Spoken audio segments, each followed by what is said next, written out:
Have you ever wondered why every entry-level job seems to be asking for 5 years or more of experience? Well, stick around and I'm going to explain why that is.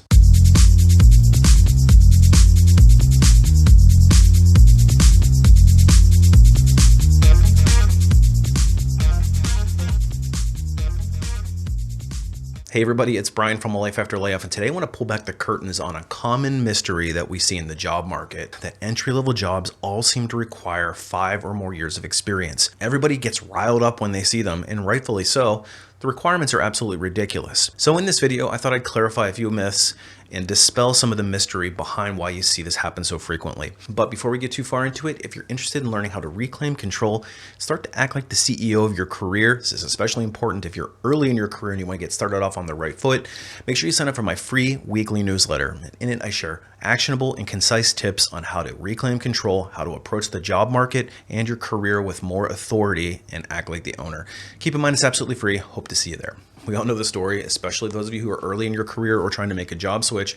You go onto LinkedIn or your preferred board of choice and you're scrolling through the feed and you find a job that looks perfect. And sure enough, you get down to the bottom, you see that they're requiring 5 to 7 years of experience with a certain technology or a certain competency. Now, obviously it's a trigger point for a lot of people. It feels like bait and switch. They've posted this job, got you all excited about it, especially entry level. Then you click in and you realize, I don't qualify for this job and there's probably no chance I'm ever gonna get a phone call. And of course, our first reaction is to say, it's the recruiter's fault, they're ridiculous, they don't know what they're doing. And I will say, that's actually probably partially true. More on that one in a minute, but the most common reason why this happens is because the recruiter didn't change the settings in the LinkedIn post itself. And let me explain why. In most modern ATS systems, they're integrated with a variety of job boards. So when we post the job on the back end of our hiring system, it automatically gets propagated out to a whole bunch of job boards. And in fact, there's so many of them that I don't even know where the job is actually even being posted. But in most major employers, we're going to post on LinkedIn as an example. So the job will be ported over from our ATS system automatically. So all the settings that we put into our system when we create the job are automatically ported over to LinkedIn and published as a new posting there. This means that the recruiter is not actually manually going into LinkedIn in a lot of cases to publish the job. But here's the rub. A lot of these ATS systems are not properly configured to talk to LinkedIn correctly. So what LinkedIn pulls over goes into an automatically populated field, and in some cases LinkedIn doesn't recognize the level of the job, or the ATS system doesn't have an option for the level, like entry level, 5 to 7 years of experience, senior director. So if it doesn't have that option, LinkedIn automatically assigns a default, which is the first option to the entry level role. So even though the job may have been posted on their website originally as an experienced job, sometimes the port doesn't work quite correctly and it brings it over into LinkedIn as an entry-level job. Hence the reason why there's often a big disconnect. Now, that doesn't mean that that's the only reason, but that's the most common reason why you see that happen. The second reason is we have hiring managers and maybe to a lesser extent recruiters who have these ridiculous requirements. I remember personally being in an intake call with a particular hiring manager for an entry-level or a near entry-level job or a series of jobs that he actually had. And through the conversation, we were going through his requirements and he started asking for competency in these certain skills that I knew took several years to acquire. In his mind, he felt that these were justified because it was a competitive market and that a truly go-getter candidate would go out and have a bunch of internships and co-ops and all of this experience that he was counting toward this. Now, on some level, he had a valid point because the very best candidates had those things, like the internships. They were very methodical with how they planned out their career, even as early as their freshman or sophomore year. But the reality is the vast majority of people didn't have this. And if you're somebody that is transferring from one job type to another, you're a career switcher, it's going to be much more difficult to get that experience in the form of an internship. Not impossible, but difficult. So in that case, I pushed back on the hiring manager and said, I think we really need to revisit the requirements for this role because they don't seem realistic. And based on my experience recruiting these types of folks, you're not going to find very many candidates that would have it. Particularly bullheaded hiring manager may push back and say, we're the best of the best and we demand the best. And in that case, you may see a job posting go out that doesn't make a whole lot of sense for the reality of the market. But I'll put some onus back onto the recruiter in this situation as well.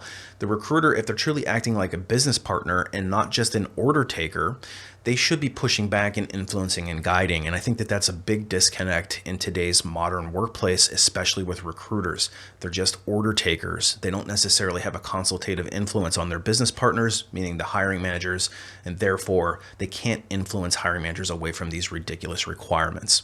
A good recruiter is going to say, hey, time out, this doesn't make sense. However, that doesn't seem to happen all that frequently these days. The next one's somewhat related to the last one, in that if the job market's really oversaturated with candidates, there's a lot of supply, but not a lot of demand, companies can be more picky because they have the ability to. And in a job market where the number of candidates far outweighs the number of jobs, the bar of experience tends to rise, whether it's realistic or not, because the fact of the matter is there is somebody out there who's going to match those requirements and be considered that top candidate. But for the average job seeker, that's a very frustrating experience, although I would say that happens less frequently than the other two. And the last reason why I see this happen somewhat frequently, and this is actually the inflammatory one of the bunch for me, it's that the company or the hiring manager is trying to take advantage of an advantageous labor market for them.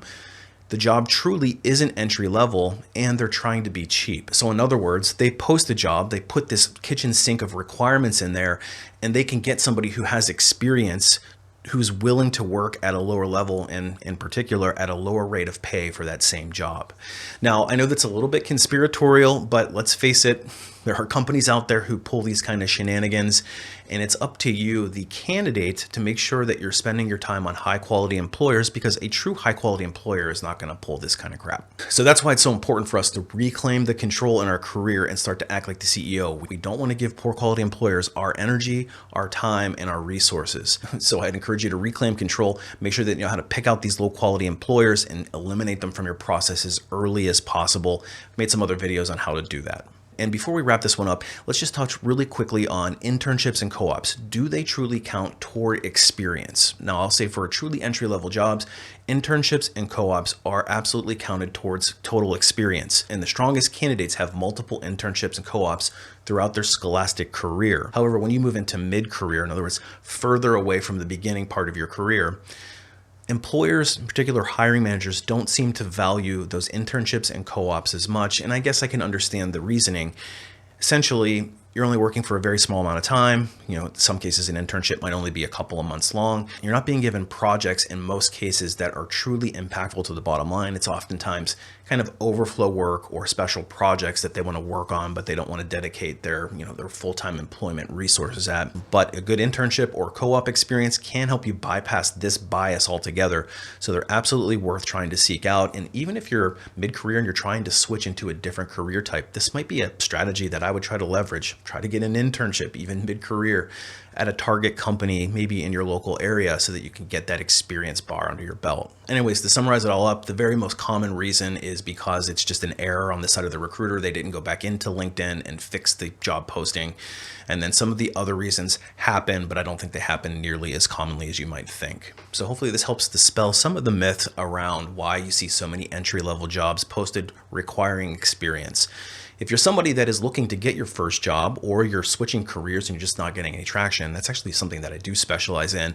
I've got a website called lifeafterlayoff.com. It's loaded with tips and tricks, all from an insider recruiting professional. And I share some of my deepest and most intimate knowledge in the form of some training courses. The first one is called Resume Rocketfuel, and it teaches people how to write their own resume in a clear and concise way to give you the best chance of getting that first round interview. And if you're somebody that doesn't know how to write a resume and maybe considering hiring a professional resume writer, I would implore you to consider learning how to write your own resume first, because it's a career skill that we all use consistently throughout the length of our career.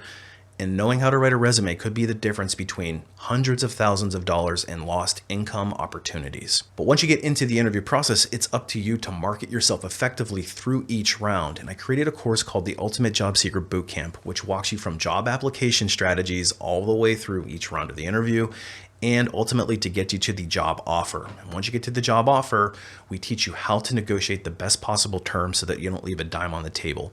So make sure you check that one out if you think you're struggling in the job search process. And if you want to skip the recruiter altogether, hopefully get past the hiring manager bias, check out Unlocking LinkedIn, because that teaches you how to leverage the power of networking to get your name into interview processes with more authority. So if you want the secret formula for getting your name in the door, it's targeted resumes plus targeted networking equals job interview. Anyway, hopefully this was helpful. Good luck on your job search, especially those of you who are early in your career trying to land that first job. I know you'll get it eventually. Appreciate you watching. We'll see you on the next one.